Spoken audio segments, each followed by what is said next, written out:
Lesson 8. Concentration gives mental poise. You will find that the man that concentrates is well poised, whereas the man that allows his mind to wander is easily upset. When in this state, wisdom does not pass from the subconscious storehouse into the consciousness. There must be mental quiet before the two consciousnesses can work in harmony. When you are able to concentrate, you have peace of mind. If you are in the habit of losing your poise, form the habit of reading literature that has a quieting power. Just the second you feel your poise slipping, say, "Peace," and then hold this thought in mind, and you will never lose your self-control. There cannot be perfect concentration until there is peace of mind. So keep thinking peace, acting peace, until you are at peace with all the world. For when once you have reached this state, there will be no trouble to concentrate on anything you wish. When you have peace of mind, you are not timid or anxious or fearful or rigid, and you will not allow any disturbing thought to influence you. You cast aside all fears and think of yourself as a spark of the divine being, as a manifestation of the one universal principle that fills all space and time. Think of yourself thus as a child of the infinite, possessing infinite possibilities. Write on a piece of paper, "I have the power to do and to be whatever I wish to do and be." Keep this mentally before you, and you will find the thought will be of great help to you. The mistake of concentrating on your business while away. In order to be successful today, you must concentrate, but don't become a slave to concentration and carry your business cares home.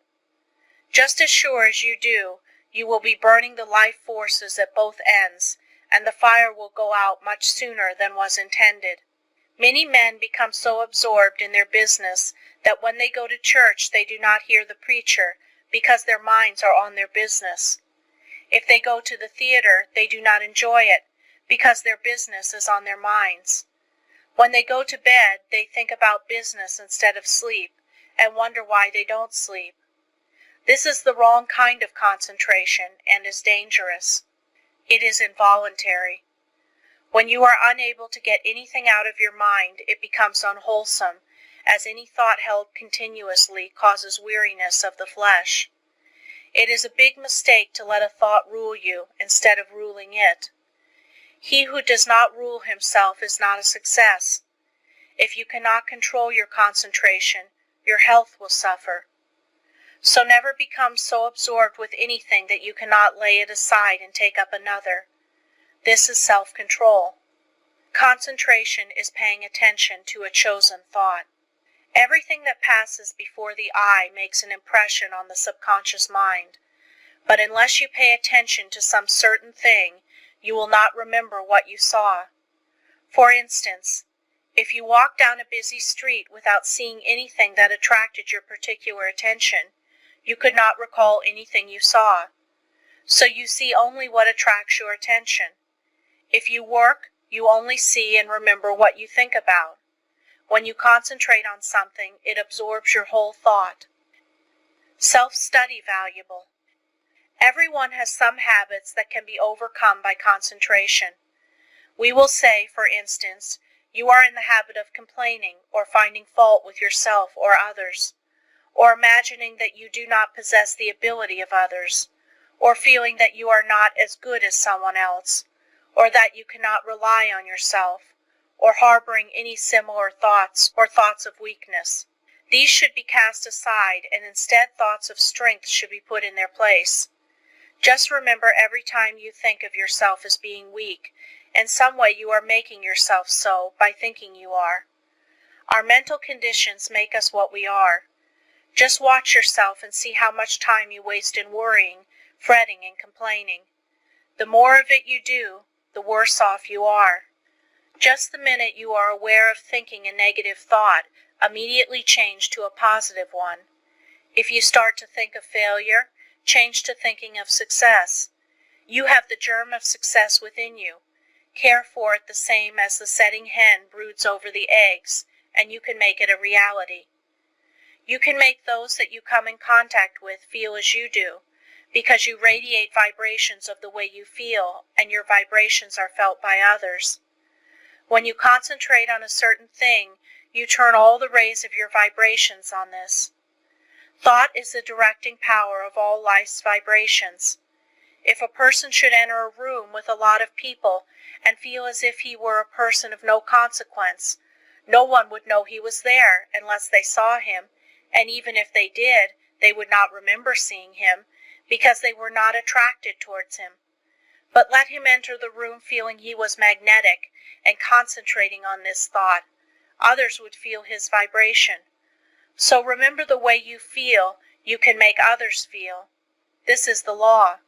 Make yourself a concentrated dynamo from which your thoughts vibrate to others. Then you are a power in the world. Cultivate the art of feeling, for as I said before, you can only make others feel what you feel. If you will study all of the great characters of history, you will find that they were enthusiastic.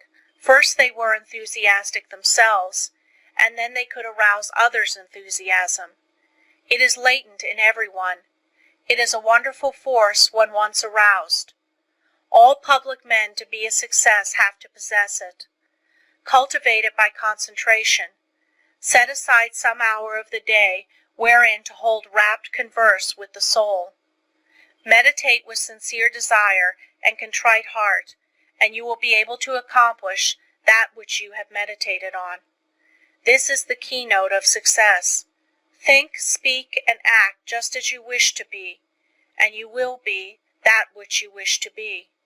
You are just what you think you are, and not what you may appear to be. You may fool others, but not yourself. You may control your life and actions just as you can control your hands. If you want to raise your hand, you must first think of raising it. If you want to control your life, you must first control your thinking. Easy to do, is it not? Yes, it is, if you will but concentrate on what you think about. For he only can that says he will. How can we secure concentration? To this question, the first and last answer must be, by interest and strong motive. The stronger the motive, the greater the concentration. Eustace Miller, M.D. The successful lives are the concentrated lives. The utterly helpless multitude that sooner or later have to be cared for by charity are those that were never able to concentrate, and who have become the victims of negative ideas. Train yourself so you will be able to concentrate your thought and develop your brain power and increase your mental energy, or you can be a slacker, a drifter, a quitter, or a sleeper. It all depends on how you concentrate or centralize your thoughts. Your thinking then becomes a fixed power, and you do not waste time thinking about something that would not be good for you. You pick out the thoughts that will be the means of bringing you what you desire, and they become a material reality. Whatever we create in the thought world will someday materialize. That is the law. Don't forget this. In the old days, men drifted without concentration, but this is a day of efficiency, and therefore all our efforts must be concentrated if we are to win any success worth the name. Why people often do not get what they concentrate on. Because they sit down in hopeless despair and expect it to come to them. But if they will just reach out for it, with their biggest effort, they will find it is within their reach. No one limits us but ourselves. We are what we are today as the result of internal conditions. We can control the external conditions. They are subject to our will. Through our concentration, we can attract what we want, because we become in rapport with the universal forces from which we can get what we want. You have watched races, no doubt. They all line up together. Each has his mind set on getting to the goal before the others. This is one kind of concentration. A man starts to think on a certain subject. He has all kinds of thoughts come to him, but by concentration he shuts out all these but the one he has chosen. Concentration is just a case of willing to do a certain thing and doing it. If you want to accomplish anything first, put yourself in a concentrating, reposeful, receptive, acquiring frame of mind. In tackling unfamiliar work, make haste slowly and deliberately, and then you will secure that interior activity, which is never possible when you are in a hurry or under a strain.